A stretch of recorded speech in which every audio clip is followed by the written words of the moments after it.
there are various ways in which development management is very, very different from business management, because it responds to the unique vision, the unique challenges, the unique goals, the unique ecosystem, and the unique set of stakeholders that the social sector or the development sector works with and works towards.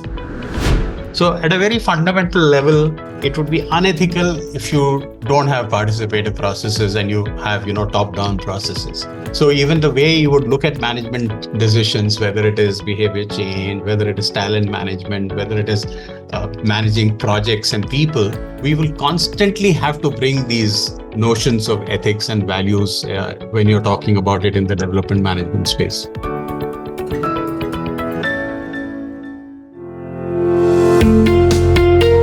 Hello and a warm welcome to a very special podcast series, Unusual Suspects. I'm your host, Gaurav Chaudhary. This is a series about unraveling stories of entrepreneurs, investors, professionals, and philanthropists who are disruptors, yet not in your face. Their disruptions have consistently delivered on the purpose and the mission they've embarked on. Their values are as strong as the mission. While they're ruthless in pursuing their ambition, they don't stray from being leaders who are not just admired for the vision and relentless pursuit, but also for how they're building an ecosystem of believers who consistently push the boundaries. In each episode, I speak to one such leader, talking to her or him or them about their businesses, lives, inspirations, interests, challenges, pivot moments and turning points, successes, failures, and of course, the little joys of life and work. Unusual Suspect streams on Earshot.in, Spotify.com, Apple Podcasts, YouTube Podcasts, moneycontrol.com, and a host of other podcast streaming platforms and directories. In this episode, we dive into understanding how the social sector landscape is transforming through a strong focus on collaboration and advancing the public good. We unpack how a new generation is being equipped and empowered with both purpose and practical skills by professionalizing development management to drive impactful social change across the country. I have with me Ravi Sreedharan. Ravi is the president and co-founder of the Indian School of Development Management, ISDM, bringing together over 25 years of global corporate leadership and deep experience in education and social impact after a transition from HSBC to the Azim Premji Foundation. I have Gaurav Shah also with me. Gaurav is the director and co-founder of the Indian School of Development Management, ISDM, with a rich track record leading transformational work across the private and development sectors spanning microfinance, health, impact, investment, and education. Welcome, Ravi and Gaurav. Delighted to have you on the show. Thank you, Gaurav. Thank you. Ravi, let me start with you. You transitioned from a long and accomplished corporate career to take on a very crucial leadership role in the social sector with the Azim Premji Foundation. What was the inspiration behind it? What inspired you to step into this world? Because from corporate to this kind of a role must have involved a fair degree of a mindset change too, isn't it? And why do you believe there is such a pressing need for dedicated management program focused specifically on the social sector? And how does it differ from traditional business management? Thank you, Gaurav. I worked 23 years in the corporate world. And of course, I came from an era where you started working when your father retired. And thanks to liberalization, we all had global careers and we did exceptionally well. And, I was heading a regional, sort of business practice by the time I was in my late 30s. I was a CEO by the time I was 45. So, the boxes got ticked very, very fast over there. And the money was not bad at all. But during all this time, and one had one's own background was in a middle class family and fortunate to have got some good school education, and somewhere one started beginning to realize that one was in some ways a beneficiary of an ovarian lottery. That a lot of what you could achieve was because of where you were born. That seemed like a very unfair thing to me, at least when I was thinking about it at that time. And this thought kept nagging me. And, obviously you would see very bright people either working in your home or in the shops you go to or in, small, cobblers and tailors and what have you. So this thought of, why is the world so unfair? What can one do so that people have better opportunities? Kept gnawing at me. And then eventually, I was the president of a roundtable when I was 39. And we did a project to raise funds for a school for migrant workers, children in the outskirts of Bangalore. And we did it. It was, it's a fun stuff with friends got together and did. And we built this amazing school. And Gaurav, after that, every time I try to reflect on what is it that made me happy over the last few years, none of my corporate successes, bonuses, national travel, golf, nothing came to my mind. It was just this project. And eventually I said, if that's what makes you so happy, then you should go do more of it. So I reached a point where we had enough money to keep away for 6 years of college education for the kids. And my wife and I decided to come back and work in the school education space in India. So that's how I ended up joining Azim Premji Foundation, where I got introduced to the CEO. And Azim Premji Foundation was by far the largest foundation working in school education and with the government schools across the country. And then it was an organic journey from there, Gaurav, because, working at Azim Premji Foundation, one got to work, the length and breadth of the country. And as I always say, we worked in villages in the deserts of Barmet to the hills of Uttarkashi to the forests of Dhamtari. And that experience was hugely humbling. When you come as a CEO of a bank in an international arena, you come with a lot of arrogance. And then you realize, when you see a small head teacher, a lady working in a remote village with such limited resources, with complex societal pressures, etc., and doing unbelievable work, it's hugely humbling. And one kept seeing amazing people doing amazing work across this country time and time again. Somewhere along the way, I decided that I wanted to go and work in a village. So I took off from my Azim Premji Foundation and went to work in a village in a school in a remote village in Kerala. And that was even more humbling because when the rubber hits the road and you actually have to deal with, problems in your hand, none of these policies and, fancy things that we write in our, education policies matter. And one realized that, this is a very different ball game. And during all this, the one thing that kept coming back to us at Azim Premji Foundation, which is where I met Gaurav Shah, was that there were amazing people doing amazing work in this country for a better society, for a better planet, but almost to a definition didn't know how to build organizations and scale the impact of the work they were doing. So our country is dotted with mini and micro NGOs across the country and very few big ones. There are only 19 not-for-profit organizations that even have 100 crore budget in a country like ours, where we should be having hundreds of organizations with, 500 to 1,000 crore budgets. And we realized that the underlying problem was the inability to build, lead, manage organizations. And what we also realized is that willy-nilly, the social sector rejected management by saying that, management was associated with business. And in their parlance, the idea was that management is the cause of all the problems. So don't tell us management can solve these problems. So we had to go through that process of explaining that management doesn't necessarily mean business management. There is management for business, there is management for the state, and there is management for, the social sector or the development space.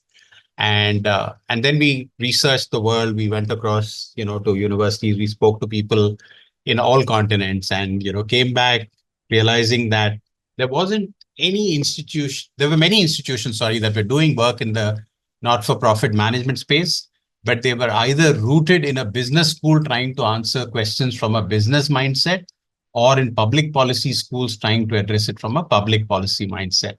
And we believe that this required a very different mindset because the purpose is different, the resources are different, the constraints are different, the stakeholders are different.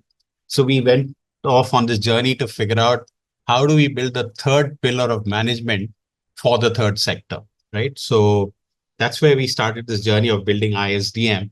And when we started, we knew that the sector needed a different type of management. But when I say sector, I mean development work. It's not just the not-for-profit. It's even development work in the government. It could be development work in the corporates. But the mindset and approaches need to be very different. So we started this 10 years ago, knowing that you needed a different approach to management. Of course, you can learn a lot, you can adopt a lot, you can adapt a lot, but you have to eventually build a whole DNA for the space. After having done 10 years of work, we are only even more convinced that management for development is a very critical pillar that's got ignored by society since the Industrial Revolution. And it's almost the perfect time today, given the economic prosperity the world has seen, which is unprecedented. We believe this is the best time to build development management and make management as a scaffolding for development work to make a difference to billions of people in the country and the world. Absolutely, Ravi. Gaurav, I'll come to you. And Ravi talked about the third pillar, which is civil society is sometimes described as the crucial third pillar alongside government and business, and Ravi did allude to it. Could you explain what this third pillar really means in the context of development management? What is your perspective on this? And in that light, how does development management equip and empower professionals to tackle the complex realities faced by civil society organizations, NGOs, impact funds, and public agencies? Gaurav? Thanks, Gaurav. So if you look at the way civilization has progressed over the last 100, maybe 150 years, the government has actually emerged as the space which has put in place building blocks of the world and society as we know it. So health, education, poverty, etc., etc. But the government exists for all. It really doesn't exist, or maybe doesn't have the capability to exist to represent the interests of specific segments of society. Business, on the other hand, has been the economic engine of growth for the world. And whether it wants to or not, really has started representing the interests of those who are a part of mainstream society, those who have money and or a voice in society. So, who represents the interests of those who don't have a voice in society and who live on the margins of society? And I think that's where the social sector really kicks in. And it's the only sector which, in a dedicated manner, singularly, exclusively exists to represent the needs and the interests and the voice of those who live on the margins, which is why the social sector as the third pillar is very, very important in many ways, and I cannot overstate this. It serves as the social conscience of the world that we live in today. What is the social sector all about? And I've spent now 16 odd years in this space, and I realize that it's very, very hard to talk about the sector and explain what we do in mainstream society because people have many, many misconceptions and stereotypes about the sector. For example, people think that the sector is this really small, this local, volunteer-driven, only driven by passion, very simplistic space. And I couldn't, I couldn't say it more forcefully that the reality is very, very different. So the social sector is a space which today in India contributes to the well-being of at least 70 to 80 crore people every year. 70 to 80 crore people, maybe more in this country every year. There are at least 2 to 3 lakh active organizations employing anywhere between a crore and a couple of crore people full time, working on the most complex issues facing humanity. Whether it's providing health and basic primary healthcare for all, primary education for all, working on issues of poverty, of patriarchy, of gender rights, of issues of child sexual abuse, domestic violence, climate change, skilling, financial inclusion, nutrition, hunger, and I could go on and on. And this is a sector which every year manages close to 15 to 20 billion dollars of just private philanthropy, which comes into this space and is in a position to influence close to 250 to 300 billion dollars of government money, which is spent every year on issues of social change just in India. So this is the sector which we call the third pillar, the third sector. It's huge, it's very, very important. And a sector of this size and importance definitely needs and deserves its own brand, its own mantra of management.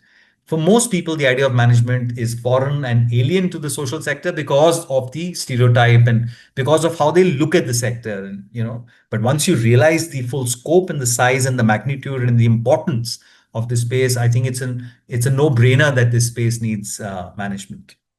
But what kind of management, and is management in the social sector really very different? So there are many, many ways that development management needs to be different from more conventional business management.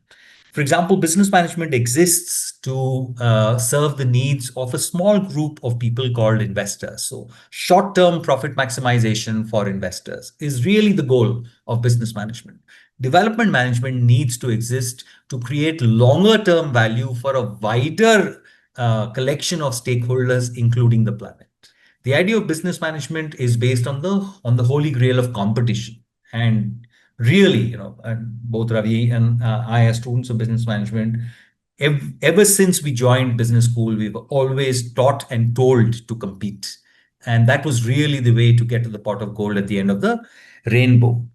Development management, on the other hand, needs to exist to collaborate. So the holy grail and the fundamental principle is not competition, but collaboration, because there is no social issue which exists in silos. So if I want to work on improving the education system and creating good quality learning outcomes, guess what? I will need to work on not just the school infrastructure and the toilet infrastructure, but also capability of teachers and head teachers and the curriculum and textbooks and teaching learning materials, and get parents involved and get the community involved. And this is just related to education. But I will also need to work on the education of the parents, on the health status of the child, on sanitary conditions that they live in, on livelihoods for the family, thereby food that the child gets, etc. So none of this can be solved by one individual, one institution, one sector. And unless we learn to collaborate and not compete, we will not be able to create irreversible change in the lives of people. So really, principle number 2. Third, business management is based on the idea of competitive advantage, unique selling proposition, largely based on the idea of intellectual property. So what's mine is mine, and I will use it to create larger market share for myself. Development management needs to be based on the principle of knowledge commons. So what I create is not just mine, but has to be shared by by us, with everyone in the sector, so that impact at scale can be created, and so that genuine change in lives can be delivered. And the idea of success in business management is to increase market share by maintaining dependence of customers on us. The idea of success in development management is really to create agency and independence in the people we work with, so that they are no longer dependent on us, thereby creating redundance for the social sector over a period of time. So there are, and I can go on, but Gaurav, I'll stop here for now. And there are various ways in which development management is very, very different from business management, because it responds to the unique vision, the unique challenges, the unique goals, the unique ecosystem, and the unique set of stakeholders that the social sector or the development sector works with and works towards. Indeed. Ravi, in development management, people often talk about the importance of working together and leading with strong values. The whole concept of teamwork and ethical leadership matters so much here, especially when compared to the way typical businesses focus mainly on making profit. So from a profit maximization attitude, you are probably getting into a very solutions driven mindset. How do these differences change the way development managers do their work and help communities, Ravi? Yes, Gaurav. So firstly, I hesitate to say business is not ethical and, development is ethical. And I'm sure you also didn't mean it in that way. But even for your audience, I just wanted to make that point. It's the notion of what is ethical. And in some ways, Gaurav was talking about some of those points. So, for example, when I work in business, and I worked in HSBC for many years, I am working for a certain stakeholder group. I want to maximize, the market cap or the shareholder value of my shareholders and stuff like that. And the ethics are defined by the laws of the land, the expectations of your customers, of your investors, and things like that. So it's a closed system within which the ethics are defined. Whereas in development management, it's an open system. By that, I mean, if I'm working with children, let's say to improve their education levels, now I can do that by caning the children and, getting them to score high on standardized tests. But what would I end up doing?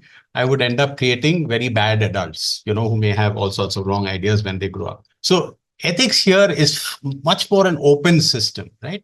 So you have to think of ethics not only in what you're doing, but what are the downstream impact, what are the side stream impact, what are the hearsay impact of everything that you're doing.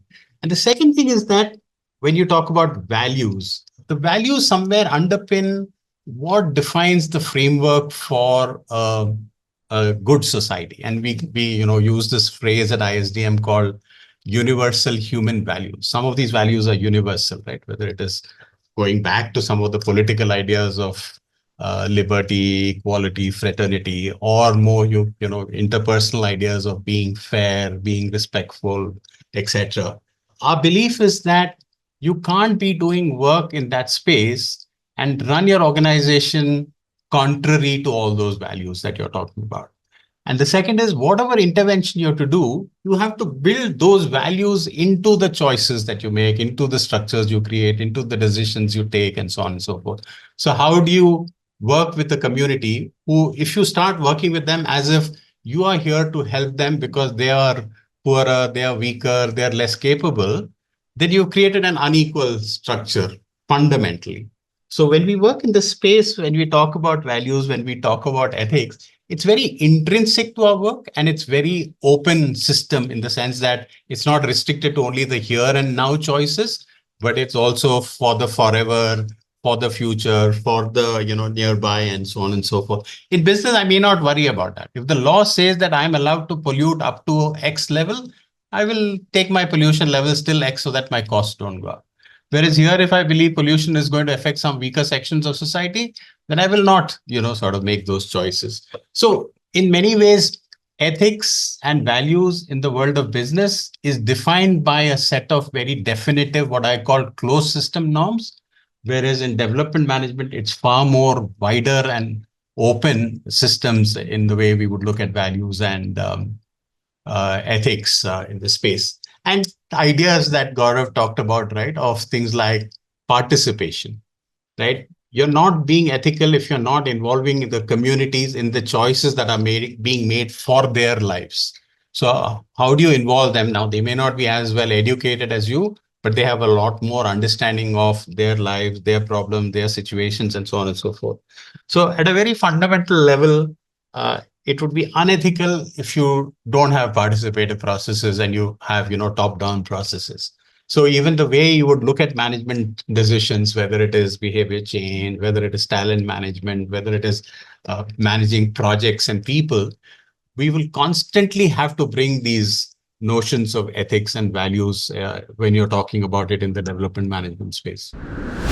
Yes, absolutely. You Gaurav, what types of career opportunities and sectors are there for skill development management professionals to evolve as this field gains recognition and grows in scale?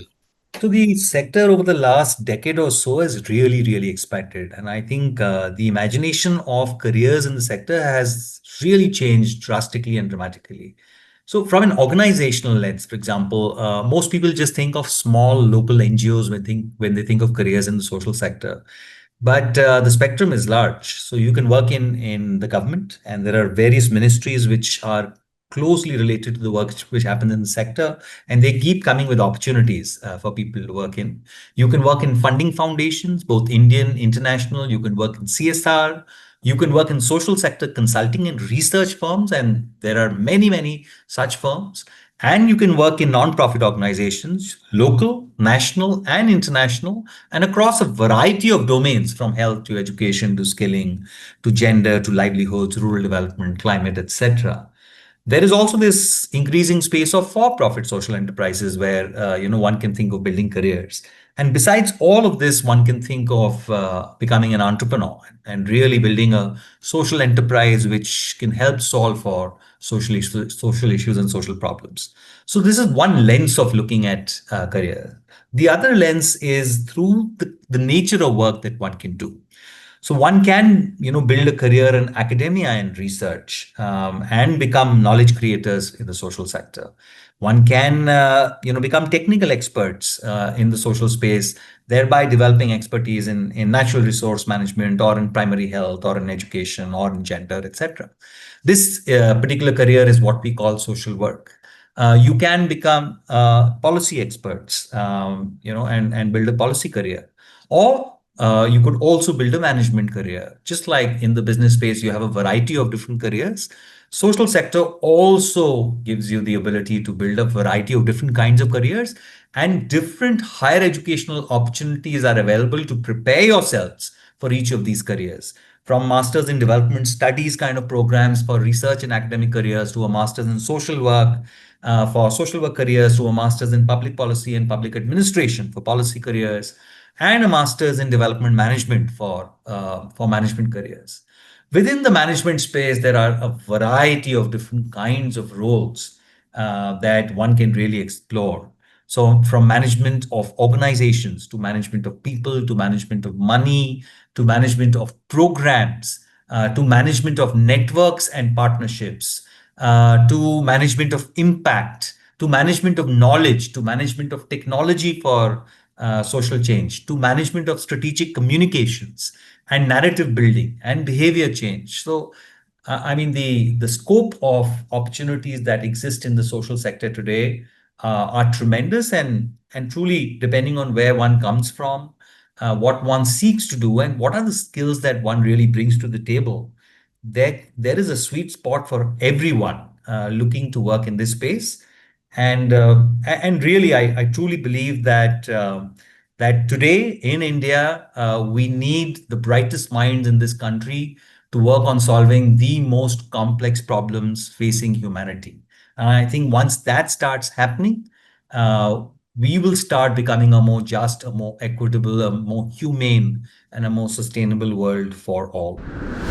Finally, Ravi and Gaurav, both to you first. Ravi, you may respond to it very briefly on as we march along to 2047, which is the 100th year of our independence. And there's a vision of becoming a developed and inclusive nation, which is a very right goal to have.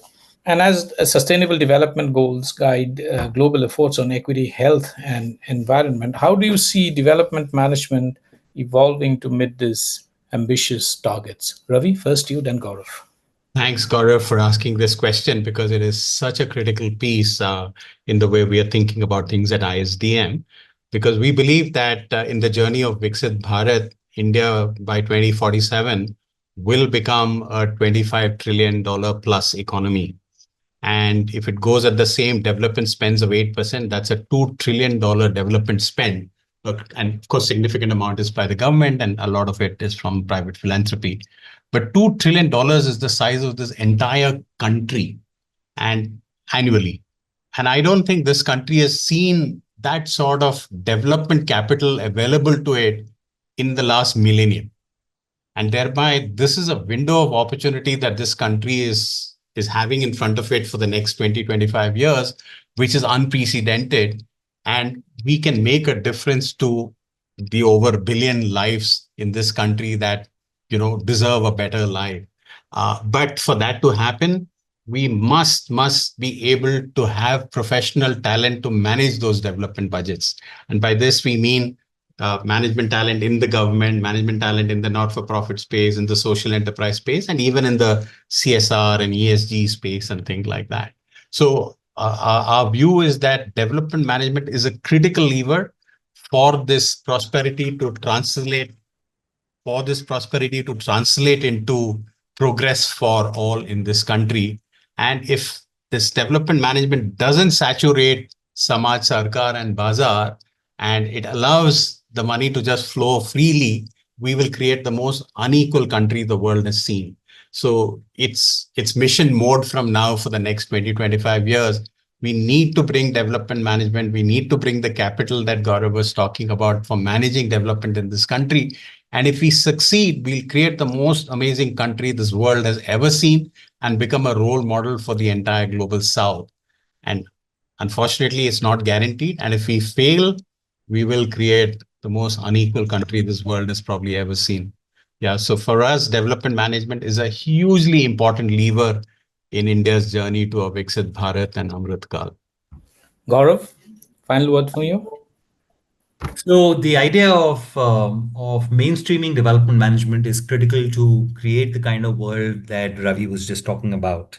And we look at the mainstreaming of this profession and this discipline in the following manner. If you look, historically, world-class, high-quality, aspirational higher ed institutions have played pivotal roles in creating new professions. And that's one of the reasons why ISDM has been set up as a higher ed institution. You'll also realize that most of these higher ed institutions have played the role of creating an entire ecosystem around this new profession. So if we need to mainstream the idea of development management as a new profession, as a new age profession and discipline, then we need to work over the next 20, 25 years to mainstream this idea in the imagination of youth. And over the next couple of decades, inspire millions of youth to consider lives and careers in the social sector and within that in development management, thereby ensuring a supply of good quality talent into this space. We also need to work with the social sector to build an understanding on why good quality management talent of a certain kind is needed if the sector is to deliver on its mandate of changing lives at scale. And thereby we need to demonstrate proof of concept by creating stronger social sector organizations which can deliver impact at scale, and through that generate demand for development management talent. And thirdly, and very, very importantly, no one institution can bring about change. And that's something I talked about earlier. So if this mainstreaming has to happen, there need to be many more higher educational institutions which are inspired by the journey of ISDM. And for them to be able to offer relevant programs in development management, it's important for all of us to start doing research, theorizing on that research, and catalyzing a publicly available, freely available body of knowledge with its own theories, own concepts, frameworks, toolkits, and over time textbooks, which can be used to teach and learn development management at scale. Once that happens, development management talent will then be created at scale, which will then really help create the kind of world and kind of society that we all aspire towards, and that the preamble of the Indian Constitution really talks about. Very well said, both Ravi and Gaurav. Thank you so much for sharing your deep insights and perspective on a range of issues. Thank you so much for taking the time out and dropping by to have this conversation with us. Thank you, Gaurav. It's a pleasure. Thank you, Gaurav, for having us on the show. Thank you so much.